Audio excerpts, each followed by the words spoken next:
What is going on, Eagles fan? Welcome to Eagles Pregame Live. My man Eric from Philly Sports Alliance is joining me to break down top matchups to watch, how to take down the 6-9 Saints. What's going on, Eric? Not too much, man. Happy New Year. Happy New Year, bro, man. Let's jump right in, guys. If you're watching this, please give this video a like, subscribe, comment your thoughts on what you think about this matchup with the Saints. Eagles go for the top seed here today if they get the W. Let's just go into kind of the injury report. Ian Rappaport, the big news here, Marshawn Lattimore, who hasn't played since October 9th, will play today. Chris Olave is also expected to go against the Birds. I'm really interested in Olave, man. He didn't play last week against the Browns due to a hamstring injury, but he leads the Saints with 63 catches, 940 yards, 3 touchdowns. He's got a slight frame, but dude is an amazing route runner. I'm excited to see him go up against this Eagles pass defense, right?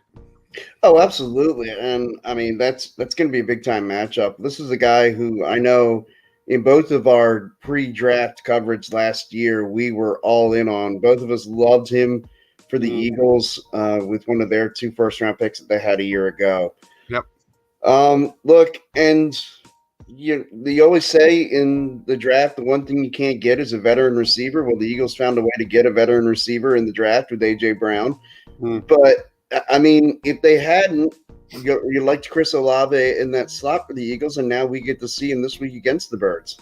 Yeah, and you look at Josiah Scott, who's gotten picked on in recent weeks, and Darius Slay hasn't been at his best in recent weeks. That is definitely someone to look after in this one. Yeah, let's jump right into Eagles offense versus Saints defense. The Saints are 9th in yards allowed, 14th in points allowed. They're pretty good there. You saw Minshew last week. He played a pretty good defense against Dallas. He led the Eagles to 27 points and nearly 450 yards. Where this matchup comes down to, I think, is in the red zone. The Eagles lead the league with a 72.2% conversion rate inside the red zone, and the Saints are a top 5 defense inside the 20, holding opposing offenses to a touchdown rate of 48.8%, man. This is a defense for the Saints that has been definitely getting better. You look at in recent weeks, the last 4 games, 10, 18, 17, 13. The defense is holding offenses down a little bit. So I'll throw it to you, man. Like, what's something you're watching for between the Eagles offense and the Saints defense? Well, I think you just touched on it, that red zone conversion rate. The Eagles, they have 31 rushing touchdowns this year. That's a ton of rushing touchdowns. Now, I know a number of those are Jalen, and you're not going to have that today, another game where Jalen's out, Gardner Minshew's up. And look, if Gardner Minshew can play the way he did most of the game against Dallas, I think he'll be okay. Now, the problem is you got to protect the football. And they were not protecting the football on Christmas Eve. You got to play better in that area. And this is strength on strength. The Eagles are a good rushing team, and they're a good red zone offense, and they're going against a great red zone defense. So strength on strength, that's got to be a matchup you're looking at. Absolutely. I'm really interested to see how A.J. Brown and Devontae Smith attack, Lattimore, Alontae Taylor, who's really come on here in recent weeks for the Saints. And then Paulson Adebo. This is a guy, if you look at the numbers, when opposing offenses have targeted him, 45 of 67 passes, 561 yards, 8.4 yards per attempt, 5 touchdowns, 0 receptions versus Adebo, and a passer rating of 117.8. So you're going to see the Saints run a lot of 2 high safeties. That's definitely something the Eagles should be able to exploit. This is a pretty talented young secondary, but I don't see any reason why A.J. Brown and Devontae should not feast in this matchup. Right, and in particularly in between the 20s. That's where this team, they're going to get yards in between the 20s. Like you said, playing those 2 high safeties. That's going to give the Eagles in the middle of the field, Gardner Minshew, very good at taking what a defense gives you. And the problem's going to be once they tighten up in the red zone, that's going to be like what gives. Mm-hmm. Absolutely. And you look at Minshew last week, he actually really did well in play action. If we'll get to this soon when we talk about top matchups, because I want to talk about Miles Sanders, but like if the Eagles are able to cement their will in the run game, play action should really do well for the Eagles today. Minshew was 7 of 8 for 149 yards and a touchdown on play action and RPOs last week. So let's get into this. Let's get into our top matchups to watch. Eagles offense versus Saints defense. For me, I'm thinking it's going to be Jack Driscoll at right tackle. That's just my guess at this point. You look at Cam Jordan. He's a very good player, arguably the best pass rusher there. Probably their best pass rusher. But no Lane Johnson, man. No, like that hurts. That hurts a lot. Really struggle. The Eagles are 9-21 without Lane Johnson. So something you don't hear a ton is the Eagles' record without Lane Johnson, and the reason you don't hear that a ton is because they're not without him a whole lot. But that really stings. It really stings a lot, and like you said, and particularly that matchup with Jordan against Driscoll, and you're gonna have to move a tight end over there to help out Driscoll a lot, I think. I agree. And then Eagles offense, Saints defense wise, Miles Sanders, man. This has Miles Sanders. Miles Sanders game written all over it, man. Because you look at the last 2 matchups against the Saints. I know it's Jalen Hurts, but he's been running all over the Saints. It sucks to not have him here today. And Gardner Minshew is not anything remotely close to Gardner Minshew, but the Eagles ran for at least 240 yards the last 2 matchups against the Saints. At that point, like I remember freaking out because that was like one of Jalen Hurts' like coming out games. I remember that one juke he had, and touchdown. That was one of the highlights of the year. It was that amazing. Game, I loudly in my seats proclaimed that's my bleeping quarterback, and I remember thinking, I'm just like, that's my dude. Like that's it. I'm sold. And then, of course, the next week he lays an egg against the Giants, and it was what a difference like a year makes. Like it's just wild. It's just nuts that we're sitting here just hoping for health, hoping just to get through this game relatively in cruise control, and we can just stay healthy. Big Al's chiming in. I think Jack Driscoll can handle it today. I do too. I think this is a real step-up moment for him. This is like if he's going to get another contract in this league, which as a backup offensive lineman, he's probably going to get to bounce around some in the league. Like, this has got to be one of those games where he puts this game on tape and sends us around to the league when he's free agent and he wants to get signed somewhere as that extra offensive lineman. Like he needs this to be that moment. Yeah, and Cam Jordan is not Parsons. He's not Bosa. Like no. I think we'll be okay. But going back to Miles Sanders, like I said, the Eagles over the last 2 games against the Saints, at least 240 yards on the ground in each of those games. The Saints overall have allowed 145 or more rushing yards in 7 of 15 games this season. They've given up more than 200 yards on the ground in 3 games. From everything I hear, Miles Sanders is ready to go. He didn't practice on Wednesday. He's been a full participant on Thursday. I forget what it was earlier, but so I think if he's healthy, just feed him. Yeah, he should feast today. Yeah. That's going to open up everything downfield for AJ and Devontae. So that's what I'm starting at. So for me, Miles Sanders, huge matchup, huge game potentially, like over 100 yards. We'll get into player of the game predictions, but I'm kind of like revealing my cards here. But I'm definitely feeling a Miles Sanders game in this one. Let's go in. Do you have any other matchups to watch there? I look at, like you mentioned, some of the Eagles receivers against the Saints secondary. Like I'll look at AJ Brown against Lattimore, and he should, I think, have a good game. Like Lattimore just coming off an injury. This has got to be a moment where you just isolate that matchup. And even though it seemed like there was a great rapport between Minshew and Devontae Smith, I think this is an AJ Brown game. I think he goes over 100. I agree. Let's jump right into Eagles defense versus Saints offense. Really want to see the Eagles bounce back this week defensively. They struggled against Dallas. The Saints are 22nd in points scored, 22nd in offensive DVOA. You have Andy Dalton as your quarterback. Let's talk about some keys here between the Eagles defense and Saints offense. You lead us off, man. Yeah, again, this is going to come down to what can your pass rush do for you, and that takes so much pressure off of guys. Like, we looked at Josiah Scott last week, who had a horrendous game. Like, it was terrible. And even Slay, he had a bad game, allowing T.Y. Hilton die off the streets and coming in and just, granted he played in the league for 400 years roughly before, and now he comes in at 812 years old and burns the Eagle for that 30-something yard completion on what is it, third or fourth and 30? Like that was ridiculous. But this has got to be a bounce back moment for him. I look at Slay, and I think he's too good to let that haunt him 2 weeks in a row. Yeah. So I look at Slay against Olave as a big matchup. Yeah, that's gonna be fun to watch for sure. Just real quick about Andy Dalton. You're not gonna be a contender with Andy Dalton at quarterback.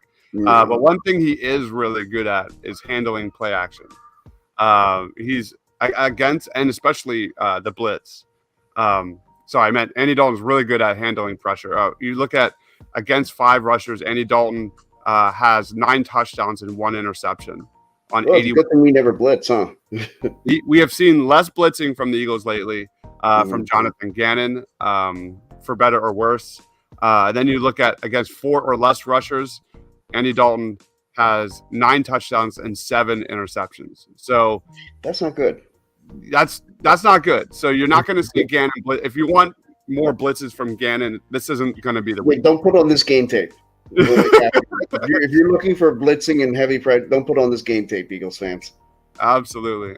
So that's definitely something to note there. But really, when it comes down to slowing down the Saints' offense, it's all about Alvin Kamara and Taysom Hill. That's huge. You look at Taysom Hill.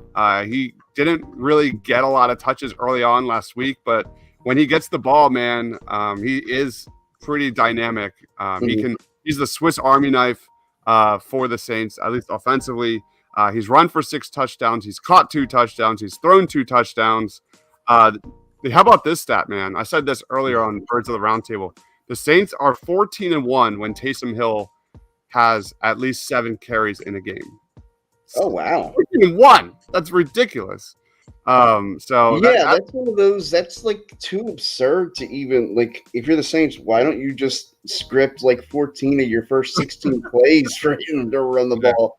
Yeah, exactly. So they need to take that guy out early and often, man. That's you saw Justin Fields kind of carve up the Eagles defense against the Bears earlier. So Taysom Hill averages 6.6 yards per carry. And that's, here's another stat. This is per Shane Half, my man. The Saints are the best team in the NFL when utilizing play action, but they also run it the lowest. That's crazy. that's like a Doc Rivers stat when like the Sixers are the best cutting team in the league. They never cut. Yeah. They never do it. Well, it was funny. I actually looked at something. Now I'm one of those, like, I look at like next level stats. So like one of my favorite stats are percentages of plays where you run motion on offense.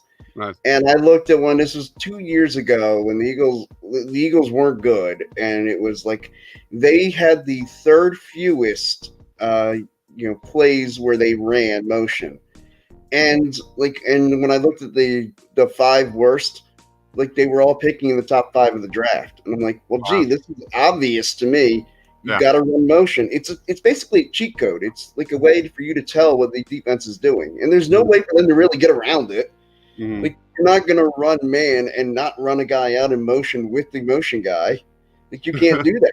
And you're not going to play zone but send somebody out there with them. That doesn't make sense either. Mm-hmm. So it's the easiest thing in the world, and that's why I always look at every year the teams that run motion or the teams that run it the fewest are usually going to be among your 5 worst teams. Yeah, absolutely agree. So yeah, slowing down like TJ Edwards versus Kamara is going to be Mhm. so big. The Saints have not had more than 4 yards per carry in their previous 8 games. But you know, Kamara, if he gets out in the open field, man, the dude is still He can still make people miss. Yeah. absolutely. Um, any other matchups to watch here? I mean, we kind of touched on the Eagles' pass rush. Obviously, has been Yeah. elite. Shout out to Josh Sweat. I think Yeah. First touchdown last week. that interception pick six was unbelievable. One of my favorite plays ever. Oh, I I really thought we were on our way to I like know, a right? big win, and it was going to be a Merry Christmas. And Yeah. thankfully, I just got drunk. It was Christmas Eve at my uncle's house, and it used to be my grandmother's house. She passed away this past year. Mm, But like, it's always a big party over there on Christmas Eve. And yeah, so this year it was just with the Eagles game added on. It was so much fun. that was awesome. Any other matchups to watch here? Saints offense versus Eagles defense. Um, again, like we talked about Kamara, like you talked about his rushing average, but still, if you let him get off, like whenever you have balance on offense, that's always going to be better. And like you talked about Andy Dalton's ability to run play action, it all works only if the Saints running game works. Right. Yep. Let's roll on to player of the game and score predictions, man. You start first. Who's your player of the game? What's your score? Well, I feel like you already hinted at us who your player of the game is, so I won't take that one from you. You know what? I'll say Gardner Minshew. I think this has to be a game for him. I think he has to have his big shining moment. And, you take away the 4 turnovers last week, and I know that's a big thing to take away, but, he had a really good game. I think this is a game where he cleans up the turnovers and has himself a nice ball game. I really like that pick. That's a really good pick. I'm going Miles Sanders. I think this is a Miles Sanders game. Like to see him clean it up a bit, after, the first, 13 games, no fumbles, has 2 the last 2 weeks. Like, let's get back to Miles Sanders kind of being as good as he was early on this season. I'm thinking like 120 yards rushing, like a nice 50-yarder in this one, a couple touchdowns on the ground. Miles Sanders is my player game. I think the Eagles win this one pretty convincingly. It's a beautiful day out in Philly. Yeah. Because I think that it's probably going to be really close. I know, and I'm going to make it unanimous, and so now it's definitely going to be a close game. Yeah, all signs point to the Eagles winning this pretty easily, but it probably won't be that easy. Quincy now saying 42-31 Eagles. I'm in that 34 to 20 range. I think the Eagles will put this away in the first half. What do you think? Yeah, I was thinking a 31-10. Okay. I think this is one of those the Saints, if they get a touchdown, I think it'll be late. I think the Eagles kind of have this one in bed. We're all kind of nursing our hangovers from New Year's.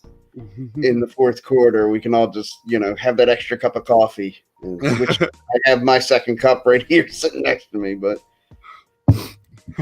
nice. All right. So you're 31-10? Yeah. All right. 34-20 for me. So we were both around the same. Yeah. All right, cool. That pretty much wraps it up, man. Let's do which final 20-17, that's what it means. Yeah, exactly. You never know. I would love to see the Eagles just take care of business, stay healthy, and get starters out by the fourth quarter. You'd be happy. You know what I mean? I just want to piggyback and ask you a question here. So let's say our predictions are right today. The Eagles roll and they get the win. Next week, Jalen Hurts, what do you play him? Does he play at all? Do you play I don't play him at all. I don't play him at all. I think I lean that way. Yeah, just use him in practice. Let him knock the rust off in practice. I think that whole he's got to get into the game. I think that's overrated. Yeah, I'm not a big believer. Practices. Yeah. Let him rest and get ready because the whole the rust thing, he'll be fine. I just don't believe in that. I don't know. I think if you get your practice reps, that's just as good in my mind. Like, in fact, I think that's more important because that's in a controlled environment, and you can then get them to knock the rust off in an area that you control. Yeah, I fully agree. Big Al says 34-14 Eagles. Pretty close to my prediction too. So yeah, we're all right around the same. Yeah. Final thoughts, plugs, man. Go ahead. All right. Well, I mean, Happy New Year to everybody. Hopefully 2023 is safe and prosperous for all of us. I'll plug the Football Smack Talk show on the Philly Sports Alliance with my co-host Ryan Reese. We do Monday nights at usually 6 o'clock. Sometimes maybe a little later if he has problems with his wonderful kid. But yeah, those are my plugs. Love it. New Year. We'll be back for halftime with my man Shane, and then post game right when the clock hits 0. So breaking down, reacting to everything: Eagles versus Saints, takeaways, player of the game, grades on offense and defense, all the fun stuff. If you love the NFL draft, I've done a ton of NFL draft coverage already. Covered every single position, top 10 prospects across offense and defense. Go check that out. I'm now starting a new series where I'm making a video on each position class where I'm grading or categorizing like who is the most athletic, who's the boomer bust, who is the most overrated. You know who made me look really silly? CJ Stroud last night was sensational against Georgia, and I picked him as my most overrated because I didn't like on tape against pressure, against the blitz. He really struggles out of the pocket. Man, he looked good doing that last night. I was really impressed with CJ Stroud. Well, he took your notes as all stuff that he could work on, so you helped him. Yeah, I guess so. But yeah, he had a couple plays just scrambling, getting away from the blitz from Jalen Carter and just throwing dimes for big yards. CJ Stroud, that's my final thought is I see you. That was really impressive. What a game last night. That was fun. That was a lot of fun. Both games were just incredibly entertaining. Yeah, I can't wait for the championship. I can't wait for them to expand the college football playoff too. Like it's so fun. Yeah, and it's funny because up until yesterday, man, like you look at that and you're like, wait, why are we trying to expand? Because all the playoff games were such duds. They're so bad, and no one plays. Yeah, that's a shame. What college football has become those bowl games that aren't the playoff games. It's such a shame. Yeah, I don't know how you can legislate in anything to control that. Like, I don't think there's anything you can do, but it is such a shame for all, for the fans who want to sit there and watch. Like, I'm a Penn State fan. I'm going to watch Penn State tomorrow against Utah. Now, I don't think there's anybody of note that's not playing for either team, but Dalton Kincaid is not playing. Oh, Kincaid's not playing. Oh, I hadn't heard that. Yeah, okay. He's really good. He's a really good player. Yeah. Let's see. I hadn't heard that, but okay. See, that's a shame to me. I want to watch, it's the last time of seeing, some of your favorites in college. I'm excited to watch Abdul Carter. That's who I'll be watching for Penn State. That dude's a stud. Yeah. So if you love the NFL draft, go check out all those things as well. We'll see you at halftime, breaking down all of our top takeaways. So thank you everyone for watching. Please like this video wherever you're watching. Hit that subscribe button, all that fun stuff. For Eric, for myself, stay awesome, everyone.